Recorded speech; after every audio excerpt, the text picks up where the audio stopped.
Speculation time. It's been a while since I've done that. Okay, so season 4 of Stranger Things has wrapped up, and my girl Max is in a coma. Now, the question that's literally on everyone's mind is, what happened? Where is she? Is she dead? Is she coming back? I'm going to try and break it down today. And I'm going to do so using Microsoft Paint because I love using Microsoft Paint. Okay, so the first thing we're going to do is we're going to draw a line. And this line is going to be the lands between. And what I mean by that is if you were to look at my hand, right? The line is basically the barrier between our dimension, which is up here, and the upside down, which is down here. So down here we've got the upside down, and then we've got home up here, right? So this line is basically that lightning storm that we see Vecna get hurled into, where he's falling through and he's getting blasted with lightning.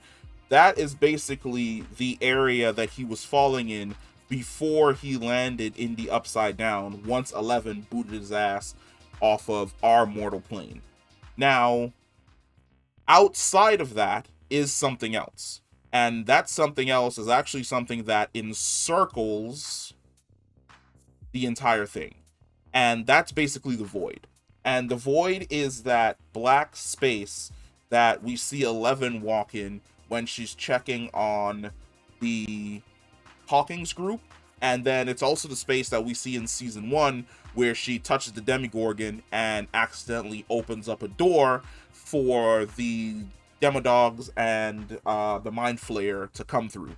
This space is all encompassing.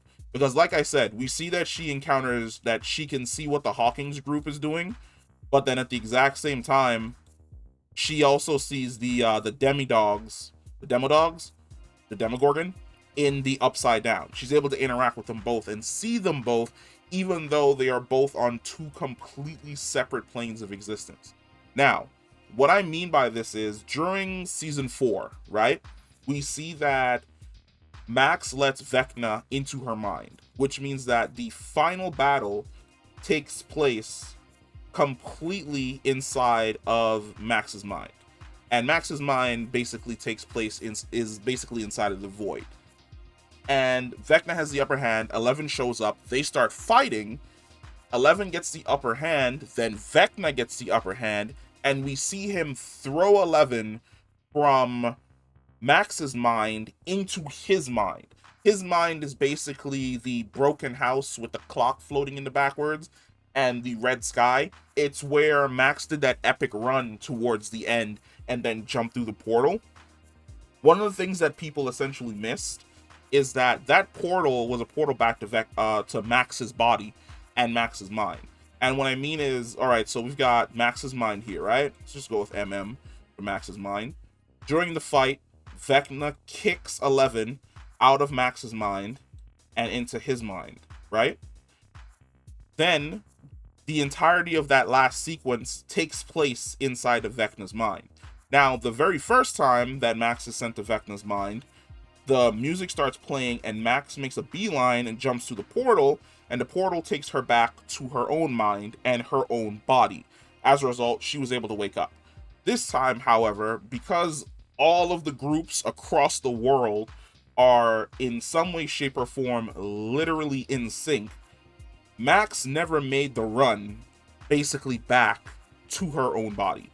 When Vecna was essentially defeated and he dissolved, the connection was severed, which means that Max is inside of Vecna's mind. And we know that basically from what Brenner basically said, which is that number one doesn't just kill his victims, he takes his victims and then they become a part of him. Max is basically existing inside of Vecna's mind space at the moment.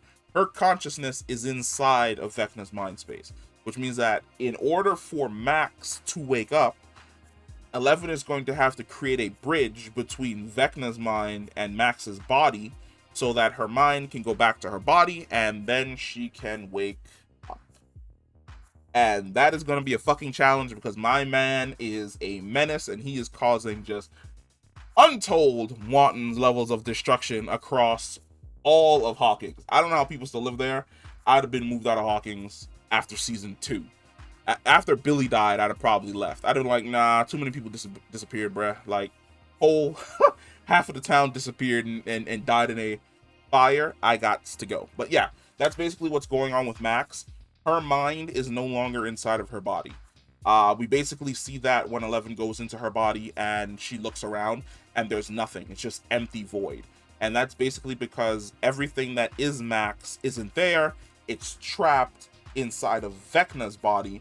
And in order for them to get Max back, they're going to have to recreate that bridge and basically Great Escape her ass back to her own consciousness. But yeah, that's just a quick explanation as to what's going on with Max and why exactly she's comatose. And I will catch you in the next one. Peace.